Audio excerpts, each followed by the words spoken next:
All right, this is episode 1 of this amazing journey, this podcast that we're trying to do here. Today's guest, we have Manny Nava. Hey, how are you, man? Special guest. I'm glad that he's part of the first episode to this podcast. I'm honestly flattered to be one of the first speakers on your program. I think that you are a creative, a natural talent.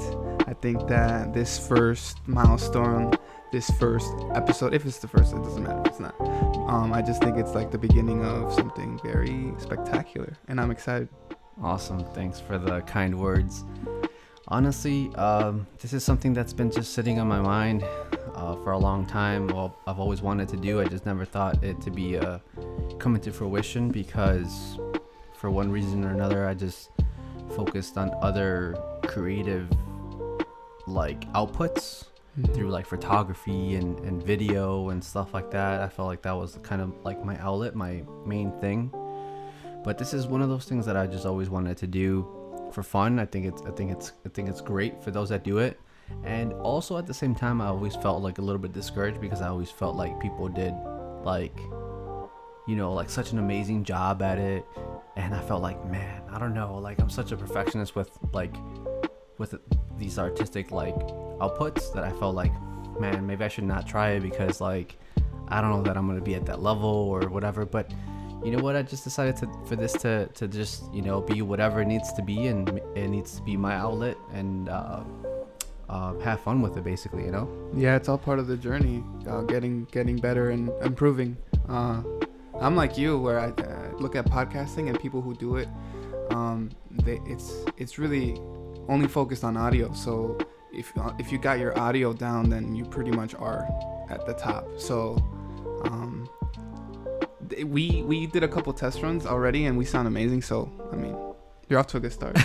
You know what I mean? Yeah, definitely. I think this is in itself, without the video and everything here, it's such an experience, I feel like, and I'm just glad to be here now and just getting this going, and as we develop and build more episodes, I think this podcast here is really gonna take its course in whichever direction it needs to go, and I'm not too worried of having a specific track or a specific direction. Like I said, I'm just letting it run its course and just have fun with it. This reminds me of when I used to have a YouTube channel that I would vlog, and I would post videos about just my day-to-day. And you have made an appearance on a number of those videos. I think you look very little, by the way, but this reminds me of specifically a night we were walking at night around this time to a corner store by our old house, and I just whipped out the camera and we were just rocking and going. And this is literally a parallel of that one moment. Right. But have you done this before? I have not. I've never done a podcast. To be 100% frank with you, I haven't even looked too much into how podcasting happens, the back end stuff. I mean, I listen to podcasts all the time. I just never really the specifics and getting this going. I just recently started, looking into it, and here I am, still very inexperienced. Still, I mean, just in getting this whole rig thing situation going. It's kind of an example of that, because I have not spent too much time with it, because again, I don't think I want to dive too much into how it happens. I want to just always focus on the delivery of the content and why it's happening. Mm-hmm. I feel like the little specs and the tricks and really taking it to the next level, it'll come on its own. Yeah. So right now I'm just kind of focused on the content and actually get this going and talk and getting it, get the podcast going, essentially. I understand. Yeah, by the way, it's 8:29 p.m. Central. Let them know where we at. we're at my house here, and just home vibes, just like everybody else, basically. Very cozy, very spring in Chicago, but honestly feels like the beginning of fall again. We got weather in the 60s, but today it's back to 40 something. So yeah, definitely really happy to get some nice weather. I feel like we needed it. especially with the crazy weather that we've been getting lately with all the crazy snow and I don't know. It's just something that we needed. I feel like. I like that.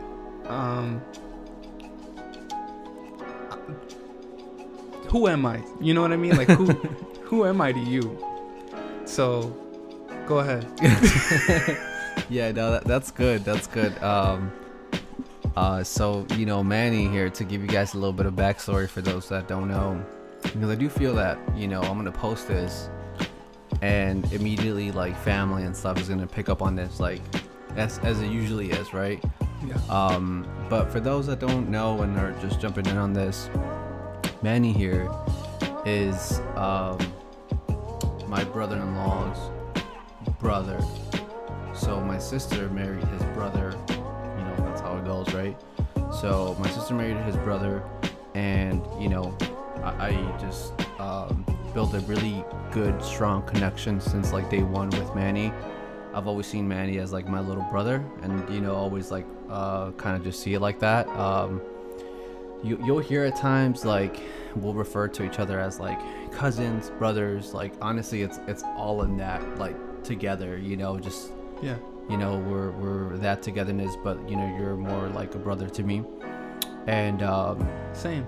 However, I used to always be like, that's my cousin. Right. Whatever title was like. Because it was always weird, like trying to describe like how that whole weird like path was.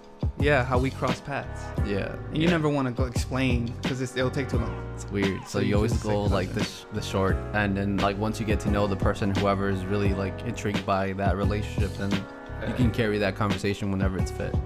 And I think that the two people that are close to me today, I met through a union of two people. So I met him.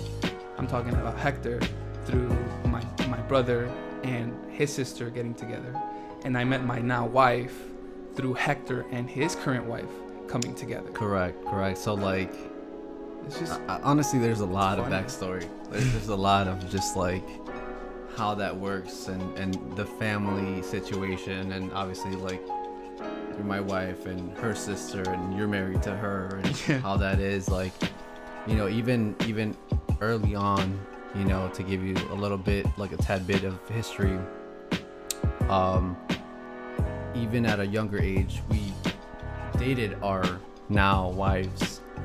Even during that stage, we were like finding ourselves, sharing those moments, because you would either tag along or whatever the case, and we were dating our now wives during that time period, and I'm talking like high school, and I was like middle school.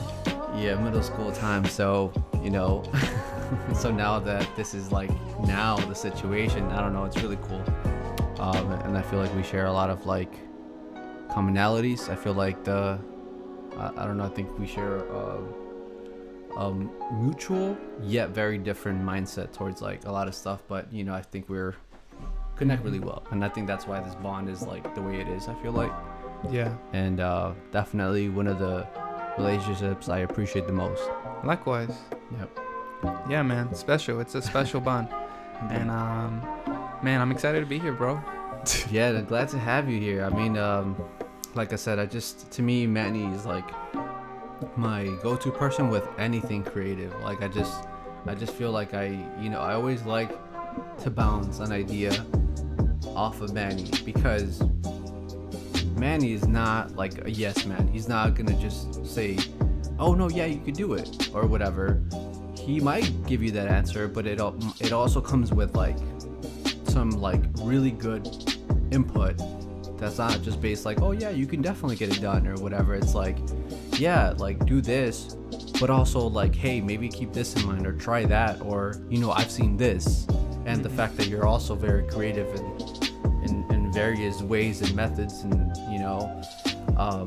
if I can give a little bit of your story, I think like your main thing or your main creative like outlet right now, I could say, safe to say, that's like clothing, right? Yeah. So but you've also done YouTube, and like you said before, you've done YouTube and you used to like stream a lot and stuff like that. So like you know, I don't know. I just think that you're a very creative person, and yeah, I don't know. It makes it really easy. You make it really easy to just like, you know, bounce something off you. And whenever I have an idea, like you're always the first person, like, you know, want to just like share that with, you know, and like trying to figure out like, all right, does this sound stupid or no? Like, right. Is this possible? Can it be done? Yeah, I try not to. I try not to get your hopes too high, though. That's why I come with, hey, this is an angle you should consider. You keep me on my toes, definitely. You gotta look out for this. But yeah, I would say that clothing is a medium that I do intend on maturing in, and eventually one day maybe even dabbling in the production, designing, business side of fashion. But for now, I speak my mind through the garments that I wear on a day-to-day basis. I think I'm very intrigued by how American history through the years, people dressed different. How what people wore was a direct indicator of who they were and how they carried their day-to-day lives. So like right now I'm really into rock music, and I've been listening to Nava is my favorite band at this current time. And you look at the videos and you see people wearing tight shirts, cut off sleeves, super sweaty, raging, jumping all over each other. But that was the culture back then. Right. And whereas today it's a little bit more mellow. It's, you know, 2021, so everybody's rocking sweats, hoodies, very, very much comfortable lounge wear. But like you said, you mentioned, yeah, the YouTube. I think there's a couple SoundCloud clips out there of like me talking with my friends too. Very cool. Early iteration, that's if awesome. Not like of a podcast, but it's super far from a podcast. Just like for fun. Yeah, it's just a snippet of a hangout, and then that's it. Got it. But I'm excited because I listen to a lot of podcasts, to be honest with you. Yeah. I mean, you definitely like you know, I would catch like a clip or two of different like podcasts, and I'll be like, just to throw any names, but I know that there's like different podcasts that I listen to, and there's like a few that you would like, hey, peep this one out or peep that, and like I don't know, that's just. I think I made you listen to one episode in particular. I was like, you know, you gotta sit down and listen to, go to this minute, hit play, and let me know what you think. And to be honest, that's I feel like you know, because you influenced me in a lot of ways too, you know, and so like in fashion that you were saying as well, like clothing, there's a lot of that you kind of put me on, you know. As people say, you also put me onto like different podcasts as well. Yeah, I that's kind of like the person that you are. I feel like, you know, you just I think you influence people or you touch people without you really trying, because that's you genuinely just trying to share like, oh, you know, I found this podcast like interested in this form or this like piece, and it's like that's always what I get from you, like, you know, especially with like I said, clothing and just like podcasts and stuff like that. I try not to sound long-winded or talk too much, but I learned something today about myself that I guess you just kind of touched on it right now, but I'm taking a marketing class, and for a grade, an assignment was go to this it's VALS, and it's a survey that marketers use to be able to make a product or a service to a certain demographic that they'll know for sure will not fail. So upon taking the survey, it's a series of questions, and you put your age, your income, everything, and at the end it tells you what category you fall into. And my number one category was I'm an experiencer, and what that basically is I love trends. I love being in the now. I love knowing what is popping right now. I like very much an experience, so like concerts, comedy shows. I love DJing. Like I love being the guy with the aux in the car. I love, like, you know, just setting the vibe. And when I'm talking to people, something I knew this about myself, but seeing it written down is just like a doubling down of who I am.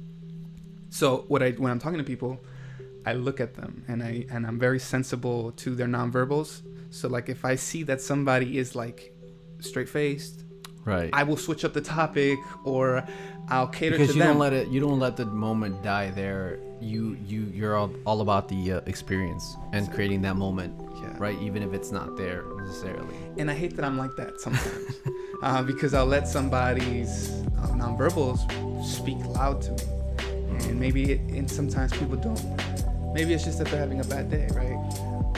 So with that, yeah. I mean, do you ever pick up people's like body language? You kind of said, yeah, you might get that, like, that they maybe have like a bad day or whatever. Mm-hmm. But do you ever pick up somebody's non-verbals or body language wrong in the way where, like, you know, you think you might be like, oh, they're interested, or maybe they're not, or maybe they're like serious.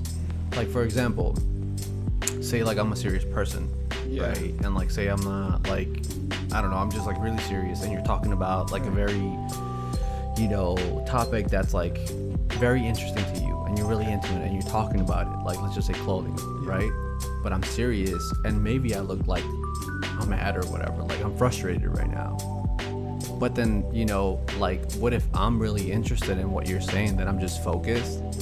Like, have you ever thought about that? Like, how you might be reading people's body language wrong? Like, because sometimes, like, the people that you know in your circle, you kind of already, you can connect the two, right? Like, you know the person, and then you connect their body language, so you kind of make sense out of, like, the right moment. But what if it's, like, somebody that, like, in school, for example, and you're sharing something? It's like in that situation, you don't really know the person, but you're 100% trying to, like, read them off their body language. Yeah. You know, so, like, does that thought ever cross your mind? Or, like, have you ever had a situation where... Yes, every day with my wife. Yeah, because she'll be, I don't know, she'll be thinking about something, and I'll be talking about something I'm interested in, but, like, she doesn't respond as I thought she should respond. So then I just get kind of bummed out, and I just, you know, I'm like, oh, no, well, then next time, you know, just keep it moving. But and if it's a stranger and I'm really, really talking clearly to them, and I'm really expressing myself, and they don't give me anything, it's maybe just I used to be good at this. Just double down on it, and, like, stay true to what you know, what you believe in, and your convictions, and just kind of, it'll impact them later. They'll later find out that, oh, that was interesting, or that was important, and because it's happened in the past. But today, I'll tell you that I'm very weak, or I have a weakness in that if somebody's nonverbals are, like, negative, I will let that affect my mood. Oh, wow. So that's a very big weakness of mine. Yeah. But I need to go back to just not caring. So in those situations, do you try to kind of, like, dodge it by, like, trying to make them engage in your conversation instead of just you sharing, like, making it one-way outlet or one-way road, where you're just sharing? Do you feel like, well, what do you think? No, I don't ask that. Do you feel like maybe that's, you know, like, that's something that you need to do to kind of avoid those situations? Or do you ever have to do that to kind of, like, reassure yourself that, like, they're into your conversation or whatever? Yeah, that's a way of combating that directly. But what I think it's harder to do it this way, but it's reading them quickly as I can, and just kind of saying, okay, what are they doing right now? What do I think is interesting to them right now in this moment? And kind of asking a provocative question towards that topic, or towards that moment that they're going through.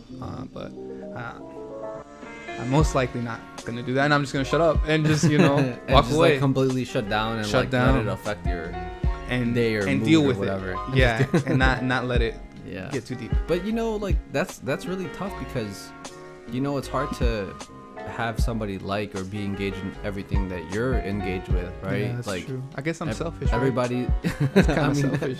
I wouldn't say that, but it's just like, I mean, I just know, because I get the same thing with my wife. You know, it's like, I guess you would understand, right? In marriage or couples or whatever, and again, just anybody in general. Like, everybody's unique, and I see it directly in, like, my marriage. Like, I could be into something really, like, you know, I could be interested in something, and I could be passionate about it and just share it with my wife.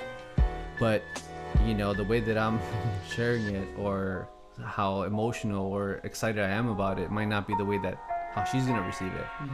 So it's like, you know, I've kind of shifted gears with that in my mind, and kind of just like, you know, if she listens to me or whatever, it takes a few seconds, which she usually does, you know, like, she does really good about that. Like, she listens to, or maybe asks some questions about it, and, like, you know, And that's pretty much it. But I don't like, I think I kind of stopped doing this whole thing where like, oh well, you didn't find it like good, or did you not like it, or did you not like find it interesting, do you think it was like dumb or whatever, like kind of being self-conscious or whatever in a way.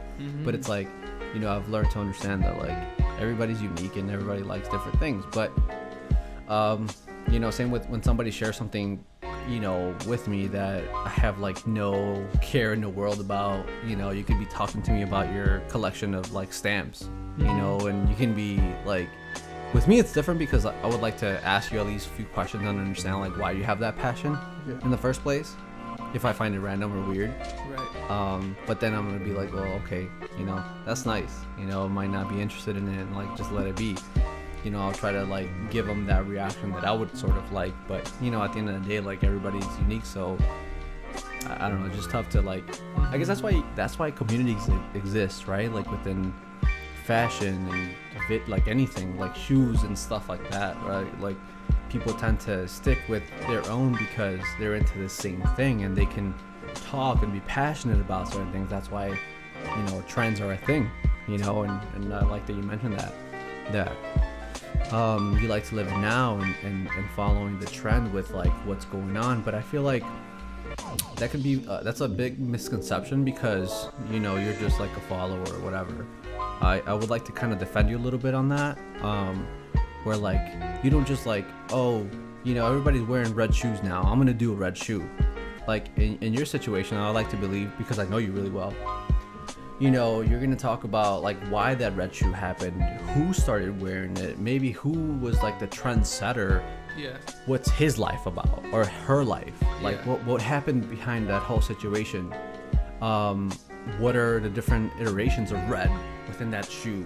The history of the shoe, who made it, like what goes into the development of that shoe, like what does the factory look like? I was directly quoting when I said I'm into the now and the trends. I was directly quoting what the website I took my survey on was telling me about me.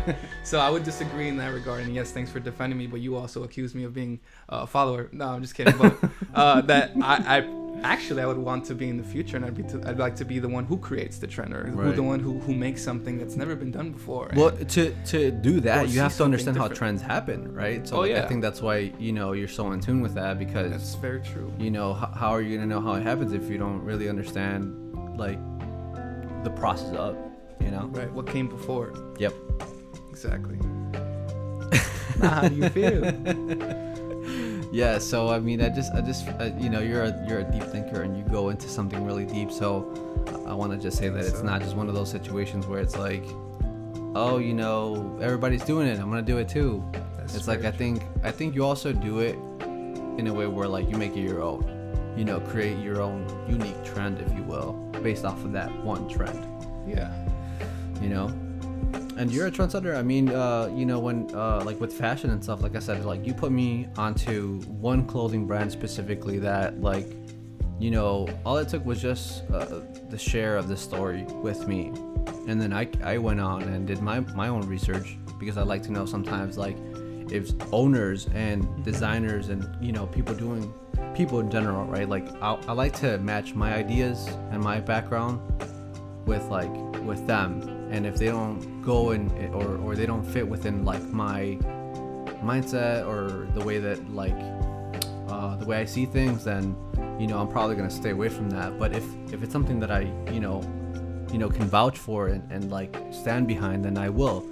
And, you know, one of those clothing brands, like, you know, you put me on, you know, you shared this story, you told me, you were like, this is that, and not only that, but like I like the brand, I like the style, it like fits me, and like, you know, it's probably one of the clothing brands that I wear the most of these days. And, you know, it's just like that, you know, you're setting your own trend in your own way, just by being you.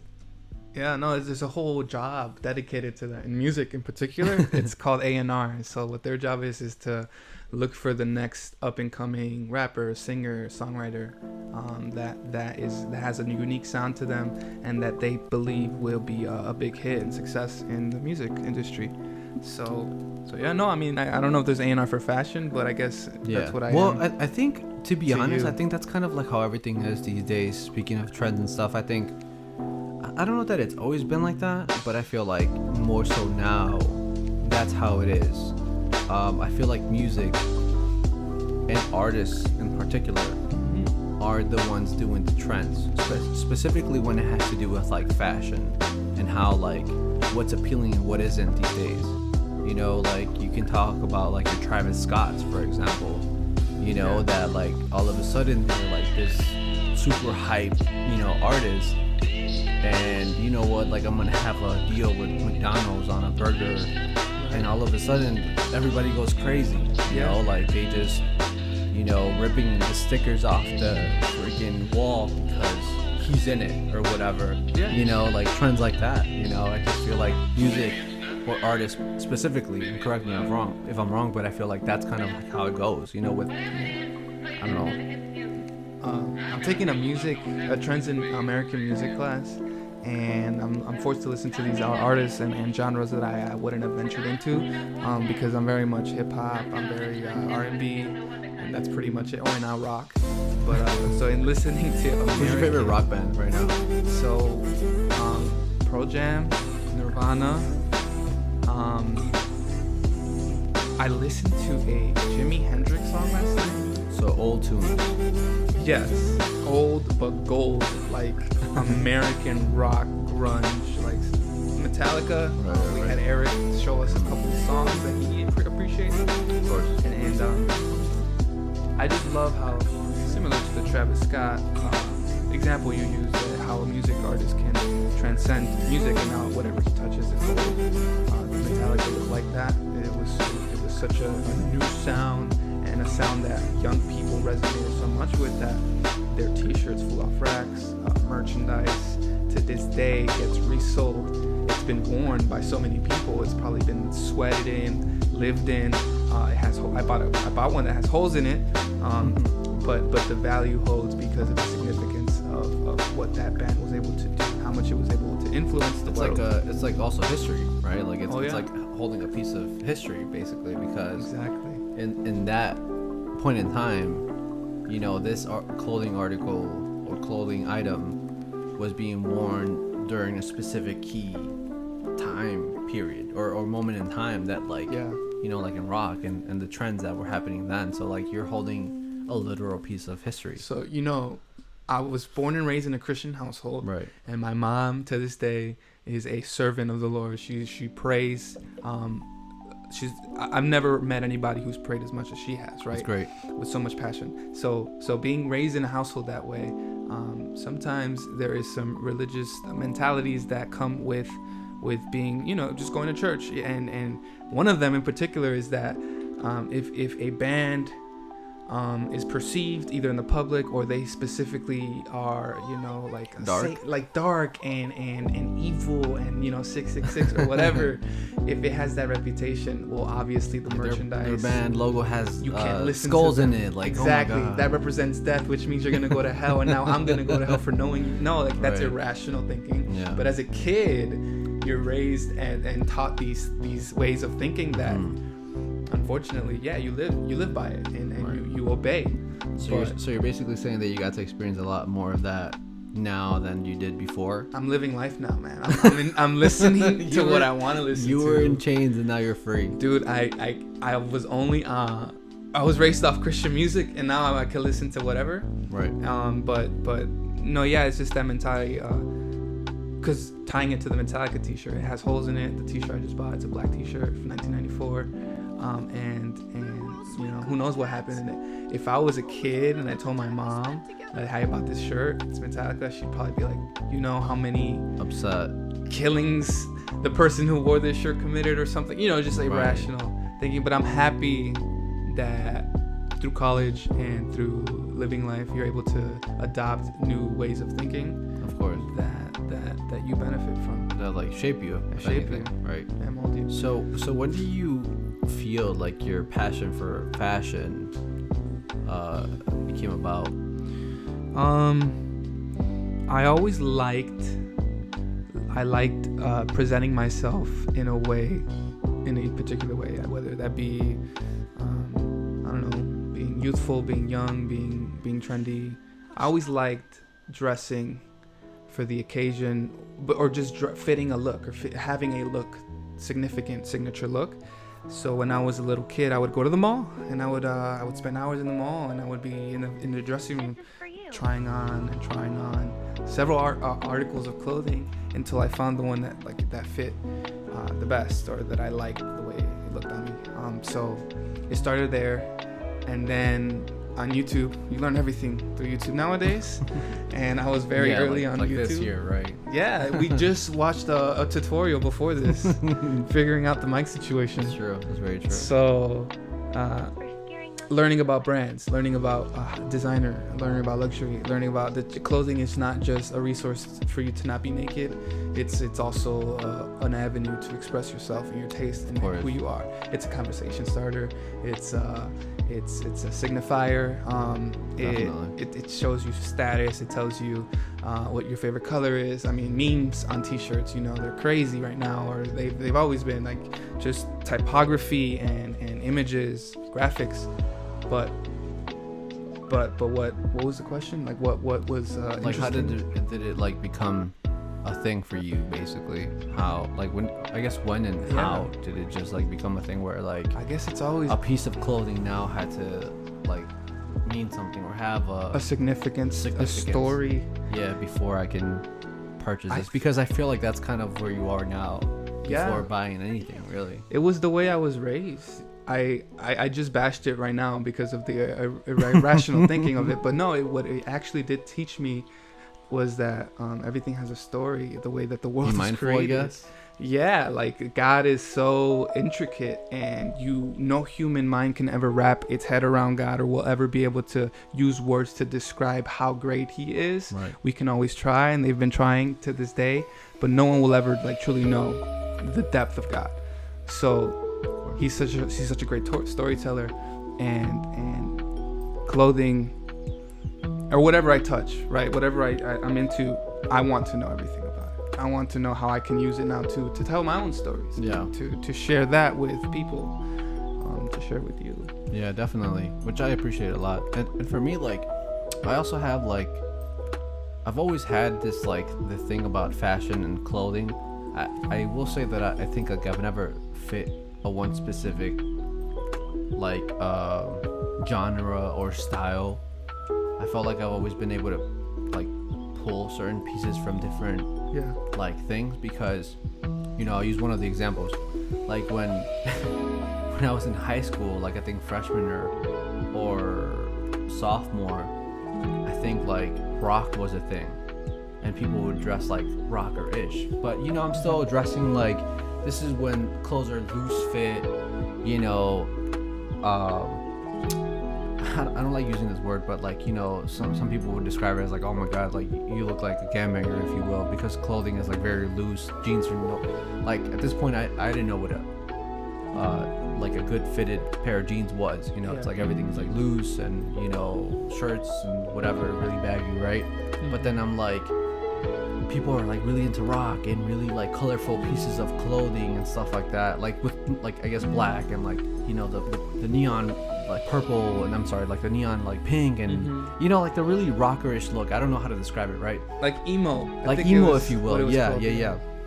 So that was a thing, but I was able to like pull that and make it fit my like loose fit, like not tight fit situation. And that's kind of like, I can show you some pictures of like how like there was no like consistency within like my wardrobe in like more than I think 2 years. I was always changing with the trend itself, but I felt like I always needed to do it my own way. I didn't want like, I've never been able to like, oh yeah, I've always been like really loose fit, or I've always been skinny style, because then the Abercrombie and Finch Hollister time came about, and then I wore nothing but skinny stuff, but then I still did it my own way. You know what I mean? Like, it wasn't just like, yeah, I'm wearing nothing but Abercrombie and Finch, and like that's my style or whatever. Exactly. Like, I wasn't just preppy, I was doing like the like the loose fit, like shorts, cargo shorts, or jeans sometimes with like, in a way that it didn't look bad, by the way, in my opinion, I guess. I don't know, whatever. People might have like different opinions if we go back and look at the too late images, now. Right? Bad, but I felt like I was always able to kind of like, make it my own in a certain way. I'm gonna tell you something. It didn't look bad because the beauty of what you just said right now, an idea came to mind is that subgroups, wherever you were raised, whatever was happening around you is what's affecting your style, affecting the way you speak, affecting the way you carry yourself, the way you look at the world. And that's actually probably why people love history, like, because while we're in 2000 whatever in Cicero being put in a box for wearing baggy clothes because gangbangers wear baggy clothes and they're from Cicero. Yeah, right. That was almost like specifically related to the area or the region where you're from, right. Of course. Somewhere else in the world at that same time, people are wearing cowboy boots, wearing skinny jeans, and that is so interesting to me. Like that in itself, that two lives are being lived simultaneously, but their experiences are quite different, and it's just, it's intriguing. Yeah, definitely. But like that's just kind of like how I always felt. I'm comfortable, understanding and seeing the trends happen. I like pulling pieces from it. I like being in the trend. I like being in the here and now. Of course, I do it, but I will always, no matter, because the thing is that, like what you said right now, I like dressing the part. I feel like I'm in the loose fit tee, joggers, and then tomorrow I'm in my office attire because I have to dress the part, and I'm comfortable both ways. In each situation I'm gonna dress. Like I feel like if you work with me and you just met me through work, you're gonna be like, okay, this guy's presentable, cleans up or whatever the case, and he's like, this is office situation, right? Office vibes. Yeah. And then you see me the next day and we're like at a park, outside of this whole COVID situation, right? Like you see me at the park, you see me at the mall, we're cross paths. You're gonna be like, oh wow, this is the same person I work with. Like, but that's just me, I feel like I just switch it up because I'm comfortable whichever way I'm comfortable, and I'm happy that way, and I can switch it up. The one thing I will say that has always stuck true through like time has always been shoes, in my opinion. You looked over to my collection of shoes. Quite grand. What? It's quite grand. Yes. Yeah, it's a pretty large collection, and like that's always been my thing, and I think that's the one constant situation that I can say that has never changed. And I think that's always related to kind of like the story that you were telling. You grew up a certain way, not having many things, in my opinion, that situation, speaking directly to my story, not having much, and then now being able to enjoy something that you truly like. And see that, I guess your situation with clothing is my thing with shoes. I like understanding and hearing and being a part of what that shoe meant or did to somebody. And equally, I can be okay with, these shoes cost me $30, but they feel comfortable and they're for running or for whatever the case, but I like shoes, and that's always been like my thing, and that's kind of the only one true thing. I don't think my style in shoes has changed a whole lot, but I do have a large collection of sneakers. And sure. I guess one question to you, since we're like strictly talking about clothing and shoes, because I feel like this is a very important question to ask, and I think we've talked about this several times in the past, and we'd like to ask random people about it because I think it's interesting to know about this. With you dressing up for the day and outside of work, right? Do you start with the clothing pieces and then the shoes last, or do you start with the shoes and that makes your outfit, like you build your outfit around your shoes? Personally, I start with the pants. I start with the bottoms. I start with either if it's gonna be shorts, jeans, sweats, trousers, whatever, leggings for guys. I start there, man. I start at the bottoms and I work my way up. That's my first foundation. Why is it that way? I don't know. When did it change? I can't really tell you, but as long as my pants in my heart are like I'm comfortable with them, whatever else I decide to put on top is like just the cherry, I hear ya. But you, on the other hand, for me, I think I'm always gonna start with the shoes, but I'm always gonna look at the weather first, because that's always the key thing. If it's cold outside, I know I'm gonna wear pants or I'm gonna wear joggers.